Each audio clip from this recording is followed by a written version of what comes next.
उम्मती है, नबी की हदीस सुन कहते हैं नहीं ये हदीस ज़ईफ है। मैंने कहा हदीस ज़ईफ नहीं होती, पहले ये भी सुन ले, चले बात ज़िम्नन आ गई तो अर्ज कर दूं। हदीस का मतन ज़ईफ नहीं होता, हदीस के अल्फाज ज़ईफ नहीं होते। सही हदीस, ज़ईफ हदीस, हसन हदीस, हसन लिज़ाती, हसन लिगैरिही, सही, ये सारी जो किस्में हैं हदीस की, शाज़ हदीस, ये मुर्सल हदीस, मक़तू हदीस, मौजू हदीस, ये हदीस की किस्में हैं।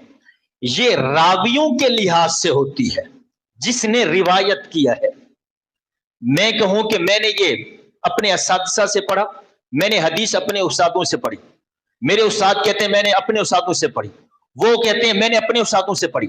ये जो लोग कह रहे हैं कि मैंने अपने उस्ताद से पढ़ी, मैंने अपने उस्ताद से पढ़ी, मैंने अपने उस्ताद से पढ़ी, ये रावी है, ये रिवायत करने वाले हैं।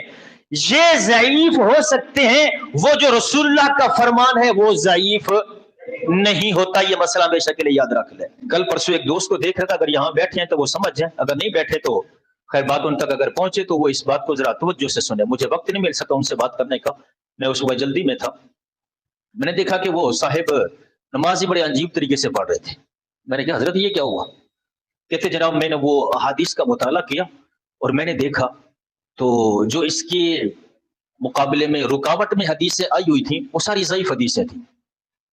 मैंने क्या बात है, मैंने कि जब इमाम आजम अबू हनीफा हदीस ले रहे थे वो डायरेक्ट सिहाबा से ले रहे थे।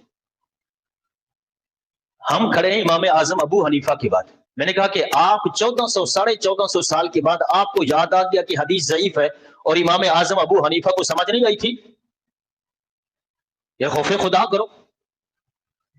हम इस जमाने में बड़े मुहक्किक पैदा हो गए, इमाम आजम को जनाब हम पीछे छोड़ के हम खुद ही उनसे आगे बढ़ गए कि हम जरा बड़े मुहक्किक हैं, हम हदीस की तहकीक कर सकते हैं। खैर मैं ये ज़िम्नन बात लेके आया था कि हदीस का मतन जो होता है वो ज़ईफ नहीं हुआ करता, ज़ईफ रावी होते हैं।